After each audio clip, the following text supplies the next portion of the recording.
Hadirin, jika pada segmen sebelumnya pertanyaan dibuat oleh tim panelis, maka di segmen ini dan segmen selanjutnya pertanyaan murni dari para calon presiden. Ya. Jawaban pertanyaan akan ditanggapi oleh capres penanya untuk kemudian direspon kembali oleh calon presiden yang menjawab. Sebelumnya, kita undang kembali seluruh calon presiden untuk naik ke atas panggung. Kami persilakan Bapak untuk menuju ke panggung utama. Ya, dan untuk segmen ini, kesempatan pertama akan diberikan kepada calon presiden nomor urut 1 untuk bertanya kepada calon presiden nomor urut 2. Dan waktu Bapak 1 menit dimulai dari sekarang. Terima kasih. Pada tanggal 25, Pak Prabowo mendaftar ke KPU sebagai pasangan calon presiden, calon wakil presiden. Sesudah keputusan MK. Dan kemudian di MK dibentuk MK-MK. Yang hasilnya mengatakan bahwa terjadi pelanggaran etika berat. Yang menyebabkan keputusan yang dibuat oleh MK secara etika bermasalah. Kemudian, Bapak punya waktu sampai dengan tanggal 13 November. Karena di situ adalah waktu terakhir untuk mengambil keputusan bila ada perubahan. Sesudah Bapak mendengar bahwa ternyata pencalonan persyaratannya bermasalah secara etika, pertanyaan saya, apa perasaan Bapak ketika mendengar bahwa ada pelanggaran etika di situ? Baik, waktunya habis. Kami berikan kesempatan kepada calon presiden nomor urut 2 untuk menjawab selama 2 menit. Waktunya dimulai dari sekarang. Jadi Mas Anies, ya memang suatu perkembangan politik itu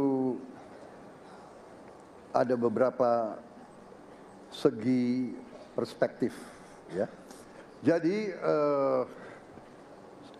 tim saya, para pakar hukum yang mendampingi saya menyampaikan bahwa dari segi hukum tidak ada masalah.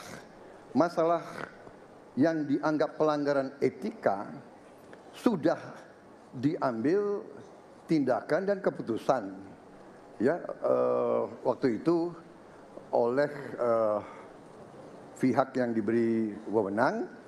Kemudian sudah ada tindakan, dan tindakan pun itu masih diperdebatkan karena yang bersangkutan masih memproses.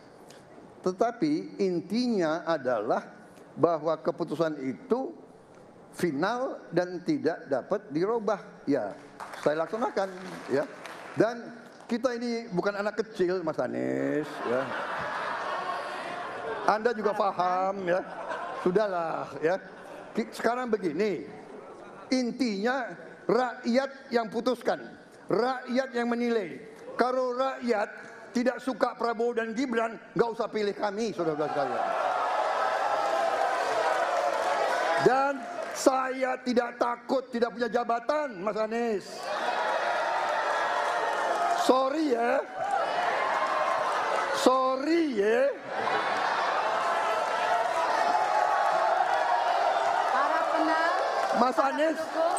Mas Anies, saya tidak punya apa-apa.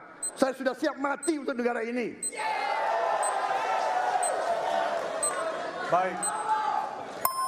Waktu Anda habis, Bapak, dan selanjutnya kami persilakan kepada calon presiden nomor urut 1 untuk menanggapi jawaban dari calon presiden nomor urut 2. Waktu Bapak 1 menit. Dimulai dari sekarang. Fenomena ordal ini menyebalkan. Di seluruh Indonesia kita menghadapi fenomena ordal.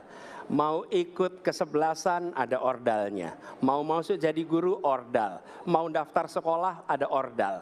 Mau dapat tiket untuk konser ada ordal. Ada ordal di mana-mana yang membuat meritokratik nggak berjalan. Yang membuat etika luntur. Dan ketika fenomena ordal itu bukan hanya di masyarakat, tapi di proses yang paling puncak terjadi ordal, maka rakyat kebanyakan, dan ini saya rasakan, beberapa waktu yang lalu beberapa orang guru berjumpa dengan saya dan mereka mengatakan, Pak, di tempat kami pengangkatan guru-guru itu mendasarkan ordal. Kalau tidak ada ordal, nggak bisa jadi guru, nggak bisa diangkat. Lalu apa jawabannya? Atasan saya bilang, wong yang di Jakarta aja pakai ordal, kenapa kita di bawah tidak boleh pakai ordal? Negeri ini rusak apabila tatanan Waktunya itu hilang. habis. Ya. Sekarang kami berikan kesempatan kepada calon presiden nomor urut 2 untuk menanggapi tanggapan dari calon presiden nomor urut 1. Waktunya 1 menit dari sekarang. Mas Anies, dalam demokrasi kekuasaan tertinggi ada di rakyat. Hakim yang tertinggi adalah rakyat. Tanggal 14 Februari rakyat yang akan mengambil keputusan. Kalau kami tidak benar, salah, berkhianat, rakyat yang akan menghukum kami. Waktu masih ada, Bapak? Sudah cukup? Baik, terima kasih.